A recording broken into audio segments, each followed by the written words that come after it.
Do you know your medicine? Weed Maps and SC Laboratories bring you an educational series on the science of clean and safe cannabis. Today's cannabinoid profile is on Delta-9 Tetrahydrocannabivarin. Hi, I'm Dr. Bonnie Goldstein, and I've been educating patients about cannabis for a number of years. And today I'm going to talk a little bit about Delta-9 Tetrahydrocannabivarin. It's the most prominent compound found in the cannabis plant. It was discovered in 1964 by researchers in Israel. Cannabis has been used for many, many years, thousands of years, but nobody knew exactly what was in it. In fact, that same group continues to do research on cannabis to this day. THC starts out in the plant as geranyl phosphate and aliphtolic acid. Through an enzyme-catalyzed reaction, the geranyl phosphate and the aliphtolic acid are catalyzed to cannabigerolic acid, or CBGA. The CBGA is the precursor to several of the cannabinoids. To make THC, we go through the pathway catalyzed by another enzyme called THC synthase.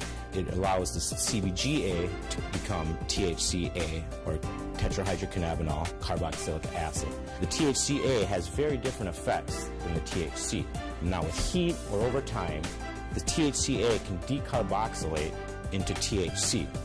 This carboxylic acid renders this compound virtually non-psychoactive. And what's interesting about THC, or Delta-9 THC, is that it has so many different effects on humans. And in about the 1990s or so, it was found that humans have cannabinoid receptors, and there have been two identified, CB1 and CB2. And THC binds to these receptors, causing a change in the function of the cell where it's binding. So what are some of the effects or changes that we see with THC? THC is well known to turn off nausea. It turns off the vomiting. It also appears to trigger appetite. It also appears to have effects as anti-inflammatory. In fact, it's been found to be 20 times stronger than aspirin, and it's also been found to be 2 times stronger than hydrocortisone, a well-known steroid that people use. It's been found to be a strong antioxidant. There was a study out of Harvard that talked about these mice that had these large tumor loads, and by giving them THC, the tumor, and I believe they were lung cancer cells, were reduced in half. There's also was a study in humans where THC actually reduced or decreased the tumor cells for this specific type of brain cancer. THC has been found to be helpful for patients with PTSD, post-traumatic stress disorder. And there are a number of current studies going on right now looking specifically at using THC to treat PTSD. THC has also been found to help patients with Tourette's syndrome. And Tourette's is very difficult to treat overall because the medications that can help often have very significant side effects, especially in young people. And so THC was studied, and they found that the patients had overall less tics and less urges. SC Labs tests for THC using an HPLC, also known as a high-performance liquid chromatograph. There's basically 2 methods out there to test for THC in cannabis. Some people use an HPLC, other people use a GC. The problem with the GC, or gas chromatograph, is that the process actually heats the cannabis up and measures it based on the boiling point of the different constituents in the resin. Picture trying to weigh a piece of paper by setting it on fire and placing it on a scale. Problem with that is you're going to lose some of your sensitivity because the paper is changing as you're actually trying to measure it. So that's why we choose to use HPLC to test for THC and all the other cannabinoids. No one has ever overdosed on THC, and the reason being is that you do not have these receptors, the CB1 and CB2 receptors, located anywhere in the brainstem. The brainstem controls breathing and heart rate. If the THC doesn't bind in that area, it cannot change or turn off, similar to things like opioids. And so we do not see that with THC. Usually a, quote, overdose of THC causes a patient to have excessive anxiety. They have a sense of what's called perceived harm. They think something bad's gonna happen to them. They're really in no medical danger.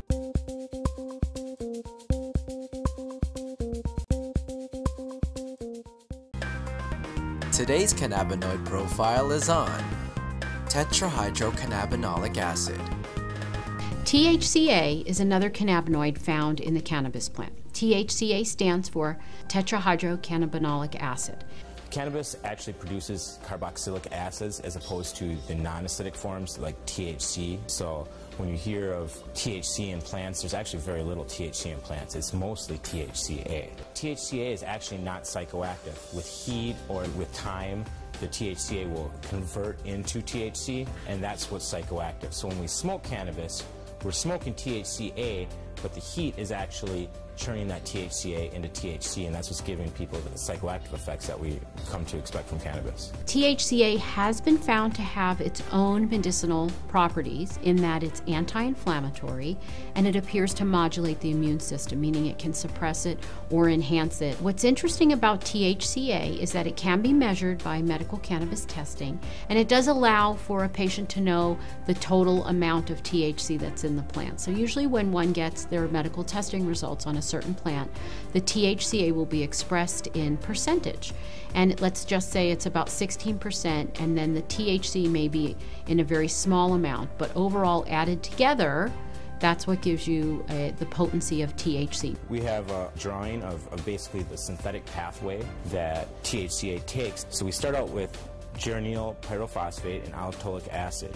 They combine to form what's called cannabigerolic acid, another acidic cannabinoid, and the cannabigerolic acid, or CBGA, basically folds in upon itself and form rings, which gives us the final structure using the THCA synthase enzyme to form THCA. And THCA we have down here is very similar to THC. The only difference is this carboxylic acid group that's attached to the THCA. So when heat occurs or over time, that carboxylic acid will release as CO2, and we'll be just left with THC. Now, interestingly, when one tests medical cannabis in a lab, there are different methods, and the method that many labs use is called gas chromatography. Now, unfortunately, gas chromatography requires heating up of the plant, so what happens is the THCA actually gets decarboxylated in the lab. And that's why we use HPLC, because we feel that the acidic cannabinoids play a very important role, and knowing the ratio between the THCA and THC is important for judging the quality of the cannabis as well as the effects the cannabis is going to have on the patient.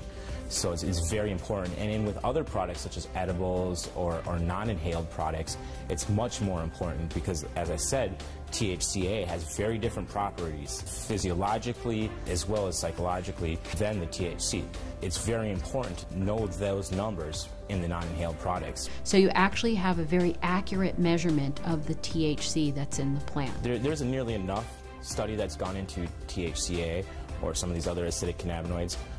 The studies that have been done show very great promise in the possibilities of these acidic cannabinoids and different administration routes and stuff like that. So hopefully with the work we're doing here at SC Labs, bringing awareness of these compounds and showing people what compounds are actually in their medicine, will bring about that awareness, and we'll be able to inspire people to pick up the torch and carry it further and get this research done and start finding out exactly what benefits these compounds can have. But there needs to be a lot more research.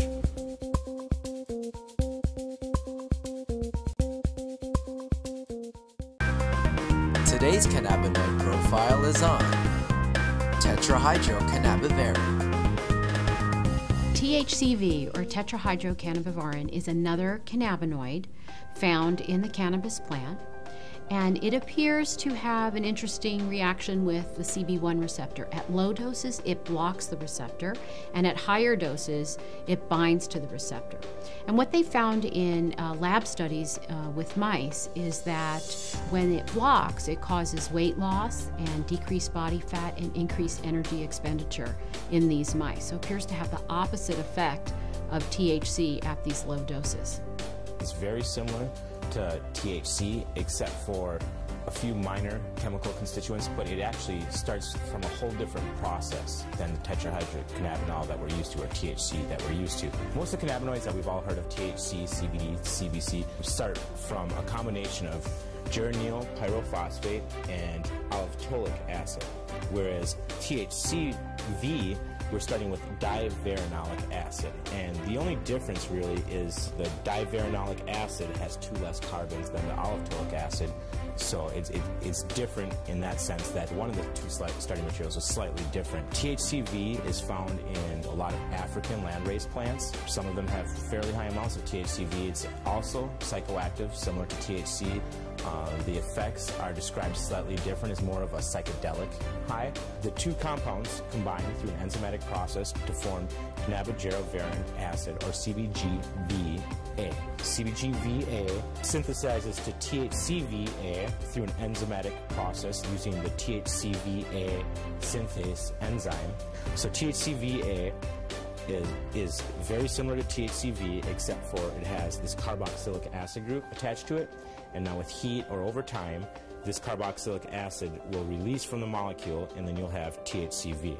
As I said, it's very similar to THC. If you did this, you would have THC. THCV has also been found to be, again, in lab studies with mice, to have some anticonvulsant properties in that it appears to lower the seizure threshold for these mice.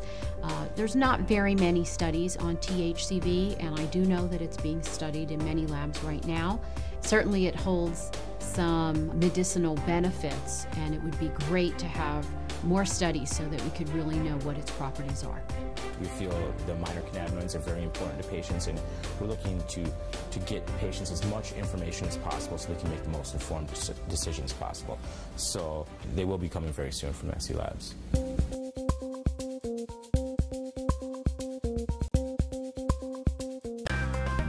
Today's cannabinoid profile is on Cannabidiol. Cannabidiol, or CBD for short, is the second most prominent compound found in the cannabis plant. A lot of the medical benefits of cannabis that are attributed to THC or other cannabinoids are actually due to the CBD content of the cannabis. It has very strong anti-inflammatory properties. And not only does it help suppress inflammation, but there was a study that showed that it also helps the body to not make the chemical that causes inflammation. So it actually has somewhat of a preventive role. Cannabidiol has also been found to have anticonvulsant properties in that it can reduce the seizure threshold for a number of patients. I've had my own patients who have said that once they started using CBD-rich strains, they have found that they have had less episodes of their seizures. CBD is synthesized in the plant through the same pathways as THC, CBC. It starts out as geranyl pyrophosphate and allotolic acid. Those 2 compounds join together through an enzyme-catalyzed reaction. Cannabigerolic acid, CBGA, is the starting material for CBDA, THCA, and CBCA. So CBDA synthase, if it's found in large enough amounts, will take this cannabigerolic acid and make it into cannabidiol carboxylic acid, which is CBDA. CBDA is CBD with a carboxylic acid attached to it. Now, with heat or through time, this carboxylic acid will naturally release from the compound, as it is very unstable, and become CBD. This process right here, where we lose this carboxylic acid, happens at about 80 degrees Celsius. A number of studies were done where they actually gave patients an overdose of THC to see what would happen when they then added CBD. And CBD completely turned around the negative effects of an overdose of THC without changing the levels of THC in the blood. So that means that CBD exerts its own medicinal, just doesn't reverse THC, it actually has its own medicinal properties. CBD has been found to cause cancer cells to what we call commit suicide while preserving the normal cells. And what appears to happen is it appears to bind to the receptors on the cancer cells, which then induce the cancer cell to kill itself. Cannabidiol has also been found to be what we call biphasic in terms of sleep. So at low doses, it's what we call alerting. It kind of keeps you awake.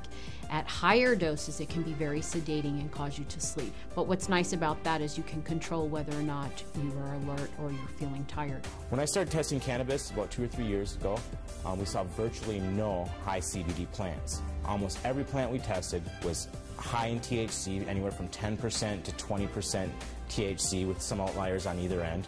Some plants would have maybe 1% CBD at the max, 1.5% CBD at the max. Now that we've been testing for a while, we see anywhere from 8 to 15% CBD and maybe 5 or 6% THC in these strains. Some strains we get a 50-50 ratio. It can happen in all different ratios, but what it is it's a recessive gene in plants.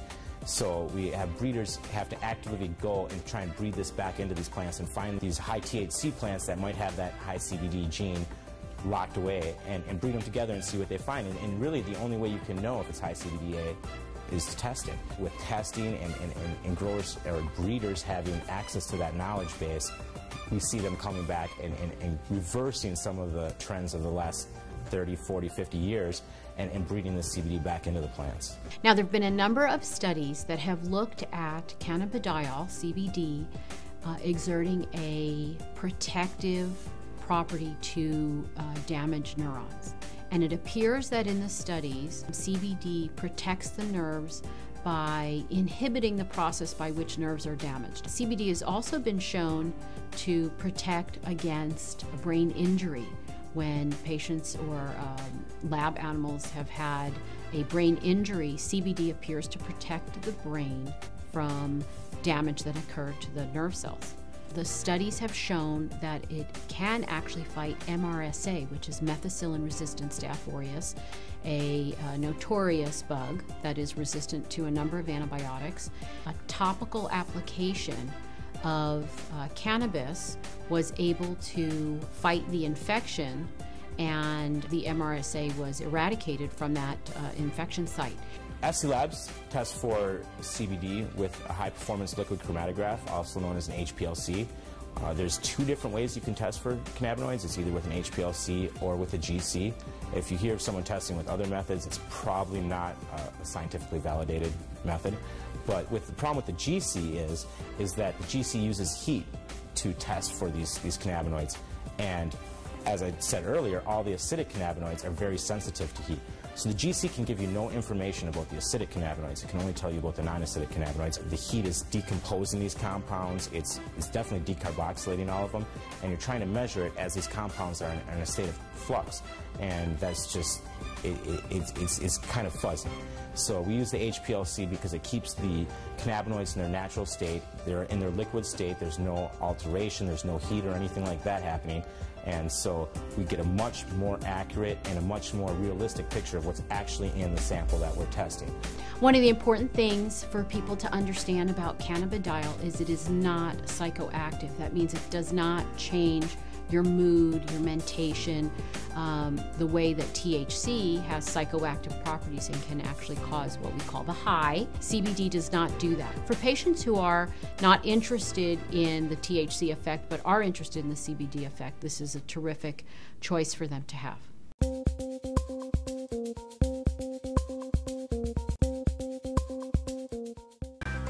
In today's episode, Dr. Bonnie Goldstein visits SC Laboratories to take a closer look at CBD.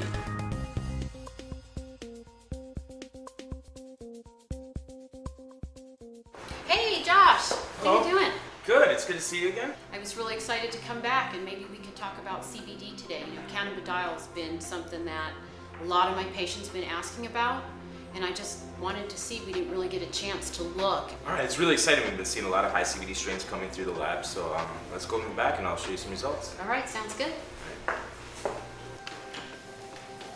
So Bonnie, I'm really glad you stopped by. I've got some interesting things to show you. We've had a lot of high CBD samples coming through the lab. Oh great, I can't wait to see it. So here's an example of the majority of plants we see. It equals up to 16.2% total THC and 0.9% total CBD, and that's representative of a good 99% of plants we see coming through the doors. Maybe 0.5% CBD up to 1.5% CBD. So in comparison, take a look at a high CBD strain. This is a Harlequin, a high CBD strain. We have 5.2% total THC and 11.3% total CBD.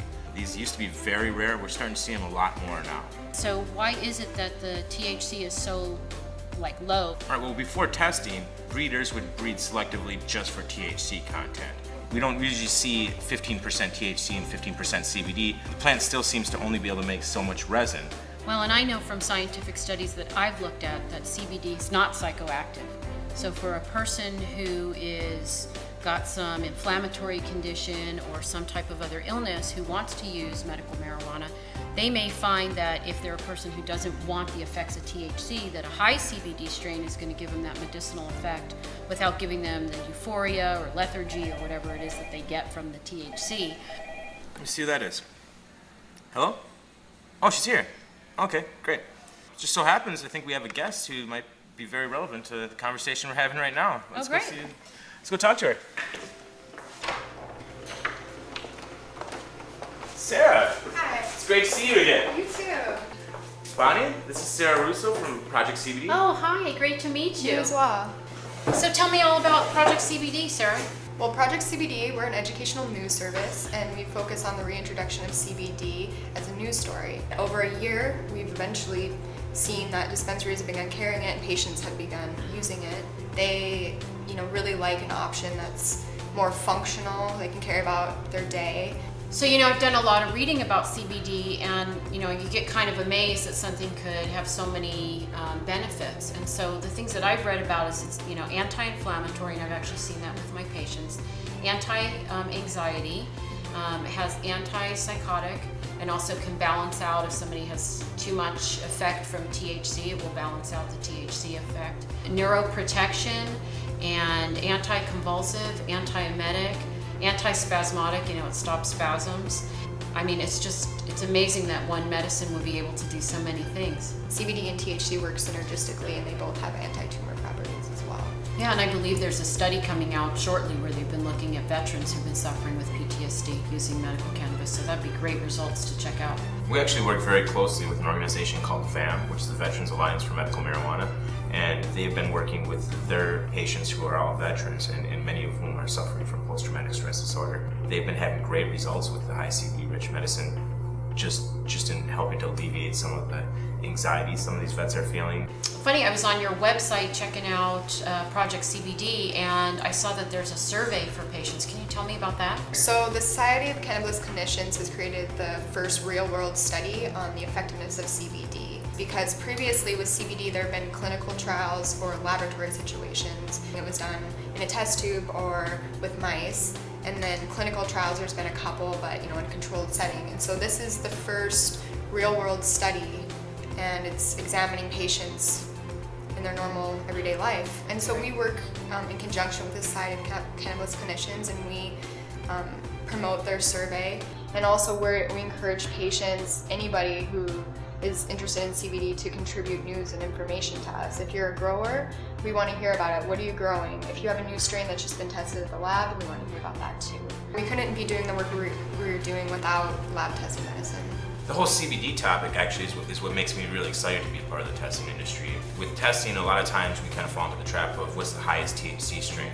And with CBD and some of these other minor cannabinoids, it's great to be able to show patients that it's not just about the highest THC score. There's other reasons to test, and it's an honor to be able to give patients that accurate information so that they know what they're getting, and it's exciting to be a part of that. I had a patient who is 75 years old, and she's cannabis naive. She's never used it before, and I saw her about 6 weeks after she saw me. I thought she was going to be unhappy with her results, and that's why she came back to see me, but she actually came back to tell me that she now was off 3 medications and that she had much more mobility because the inflammation went down. So I think it's just terrific when we have all this information, but we need to get it out there to the patients. I'm really excited about all of this. This is great. Between testing the medicine and educating people on CBD, I feel like just tremendous progress is being made. It really is all about educating people, and they can actually make really good decisions about their own health, about a loved one's health. And really it's about improving the quality of your life. Thank you all for stopping by. Sarah, it was great to see you again. Yeah, you too. Great to meet you, So Sarah. Nice to meet you as well. Okay, we'll Thanks be in a lot. touch.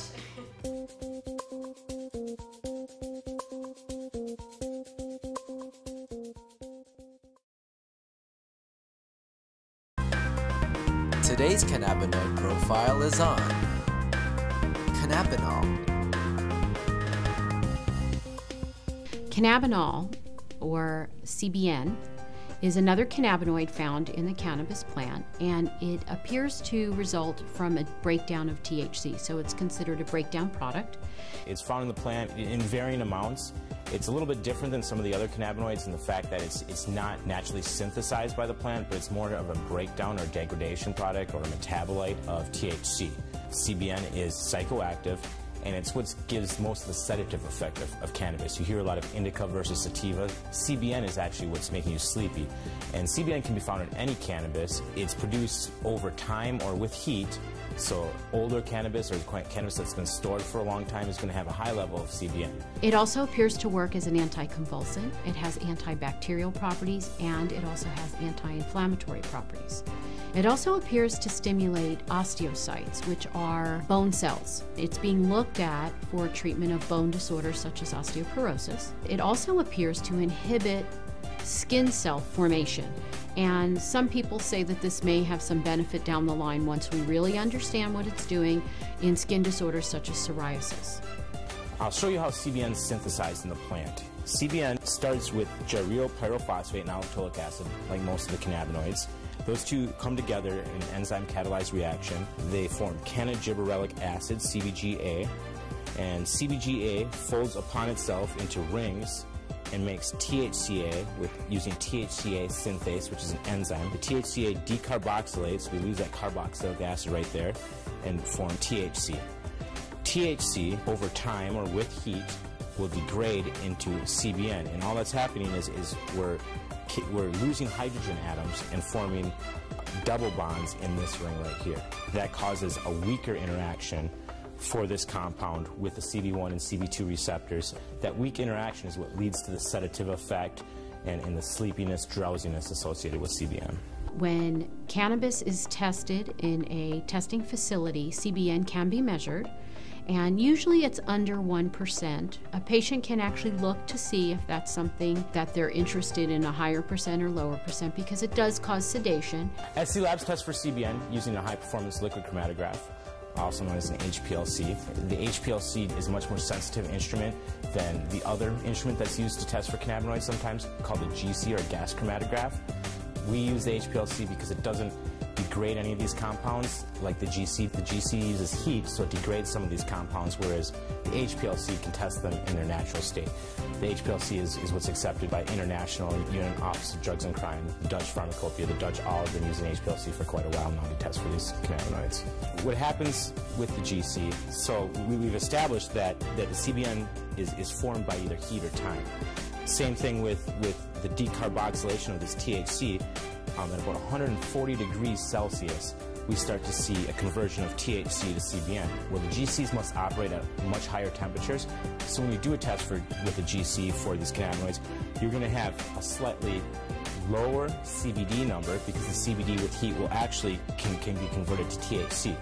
With heat, the THC can then be converted to CBN. So what you're going to see is slightly lower CBD numbers. It's kind of a wash with THC. You might get a slightly lower number, and then with CBN, you're going to see a higher number than you would with HPLC testing. Now, is that CBN actually in the plant? No, it's a function of the heating process of the GC. And since THC and CBD are degraded with heat, that's why we test for all of our cannabinoids with an HPLC at SC Labs to get a more accurate and precise measurement of what's actually found in the plant.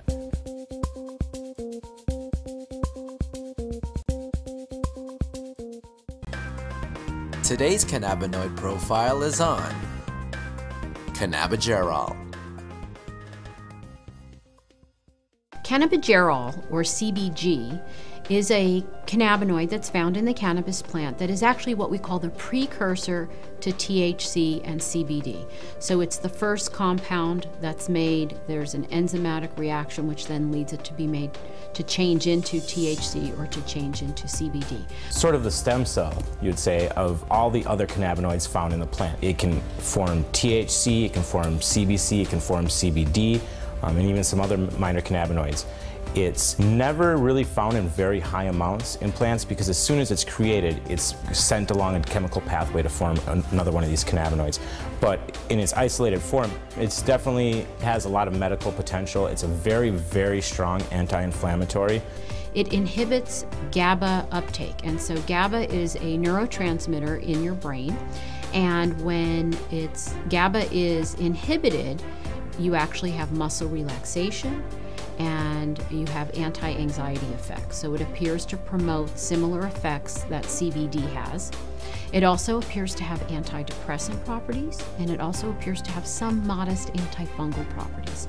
A lot is not known about the medicinal properties of CBG, as it occurs in very small amounts and usually is not isolated out to be tested on its own.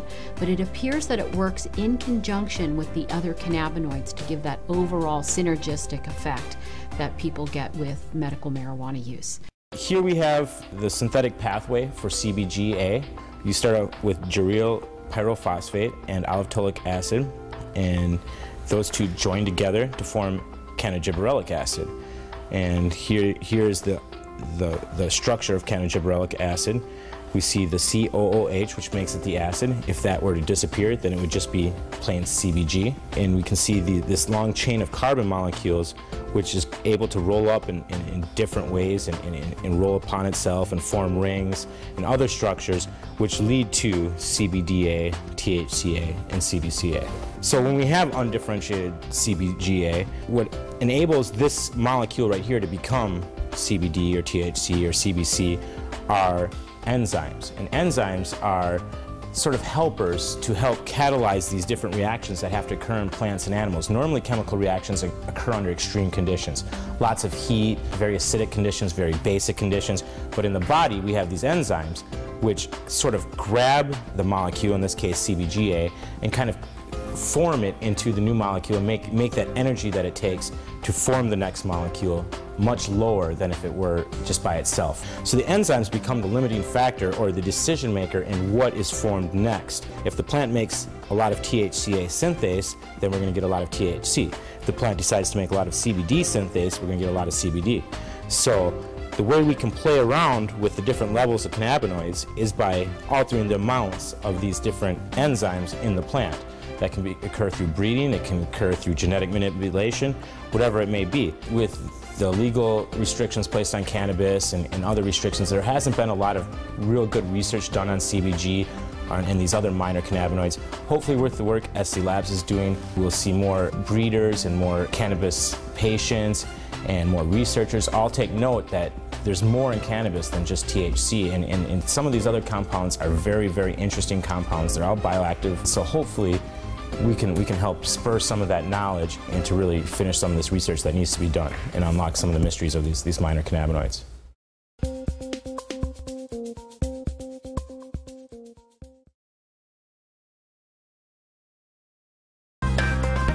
Today's cannabinoid profile is on Cannabichromene.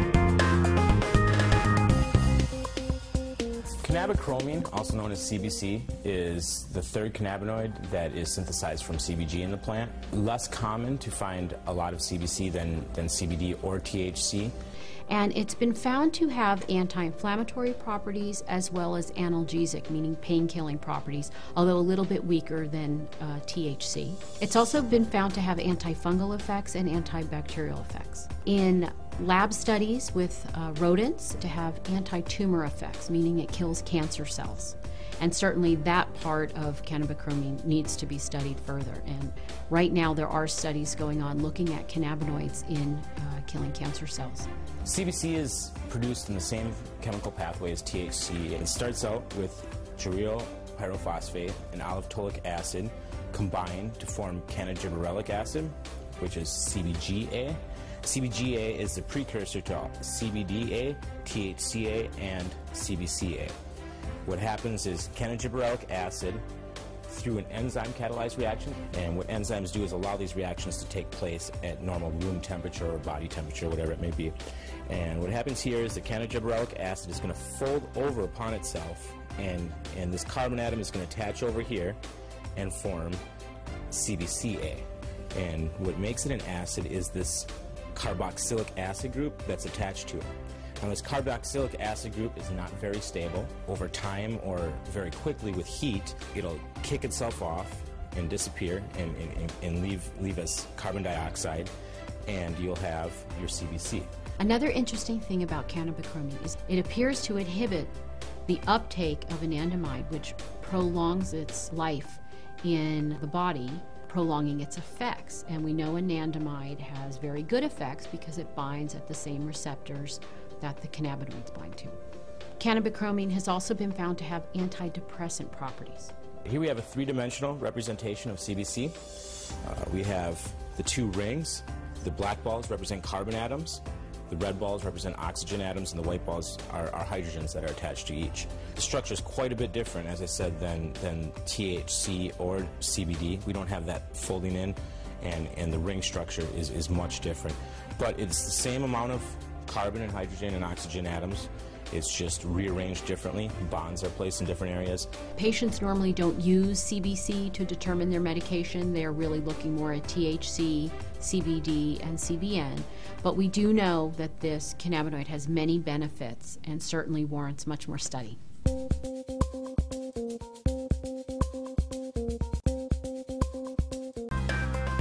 Today's cannabinoid profile is on terpenes. So terpenes are the main class of aromatic compounds that are found in cannabis. And an aromatic compound, first of all, way back when scientists were first classifying compounds, they used some rather ad hoc methods to do that. And aromatics got their name because they all have pleasant aroma. They're the kind of compounds that you would find in cinnamon, ginger, pine trees. It's these compounds that are responsible for the smell of marijuana smoke, for example. The cannabis plant produces several terpenoids that, give it, you have cannabis plants that smell like bubblegum, grape, lemon, spices. So cannabis is really an interesting plant in the fact that it can produce a wide range of terpenoids. The main terpenoids in cannabis are myrcene, limonene, caryophyllene, and pyrene. Additionally, they all will contain this kind of structure, this is the very most simple aromatic compound, which we call benzene. It has the formula C6H6. It's easy to imagine how if you replaced one or more of the hydrogen atoms in this compound with other organic fragments, you can build up a whole series of different compounds that are generally referred to as aromatics. They're all somewhat similar to the cannabinoids in chemical structure, so they can definitely have interesting effects, and the terpenoids on their own have been found to have different medical benefits. For example, beta-caryophyllene is one of the few non-cannabinoids that is known to actually activate the CB2 receptor. It's also known as an anti-inflammatory. Limonene has been shown to be somewhat antidepressant, and you have myrcene, which is the majority or the major constituent of the terpenoids profile in cannabis plants. So myrcene is shown to also have medical benefits to some extent. The terpenoids are very interesting, and they give cannabis its uniqueness. You have one plant that is a 16% THC plant, you have another plant that's a 16% THC plant, but yet they give you somewhat subtle differences in the effects they have on you. And a lot of that can be attributed to the terpenoids.